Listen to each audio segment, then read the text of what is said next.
Hello guys, আপনারা সবাই কেমন আছেন? আশা করি ভালো আছেন। আলহামদুলিল্লাহ আমি ভালো আছি। আজ সন্ধ্যার পরে বাড়ি থেকে বের হলাম, তারপরে আমাদের বাড়ির পাশে দোকানে গেলাম।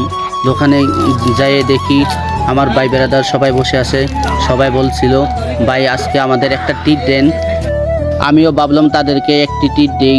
তারপরে তাদেরকে নিয়ে গেলাম আমাদের বাড়ির পাশে বংশীবাজারে। সেখানে একটি পপুলার রেস্টুরেন্ট আছে, রেস্টুরেন্টের নাম আলতাসিম রেস্টুরেন্ট। সেখানে তাদেরকে নিয়ে একটি পার্টি দিলাম। অবশেষে আমরা বংশীবাজার পৌঁছাইলাম। এখন আমরা অটো থেকে নেমে রেস্টুরেন্টের দিকে রওনা দিলাম। এখন আমরা রেস্টুরেন্টে এসে বসে পড়লাম। তারপরে দেখি সবাই সবার মন মতো বসে আছে। এই জায়গায় দেখতে আছি রনি গালে হাত দিয়ে বসে আছে। যাই হোক, অবশেষে আমরা খাবার অর্ডার দিয়ে দিলাম। অবশেষে ওয়েটার আমাদেরকে খাবার দিয়ে দিল, যে যার যার মতো খুশিতে খেতে আছে। তো এটা আমার ফার্স্ট ব্লগ। সবাই লাইক করবেন, কমেন্ট করবেন, শেয়ার করবেন। আসসালামু আলাইকুম, সবাই ভালো থাকবেন।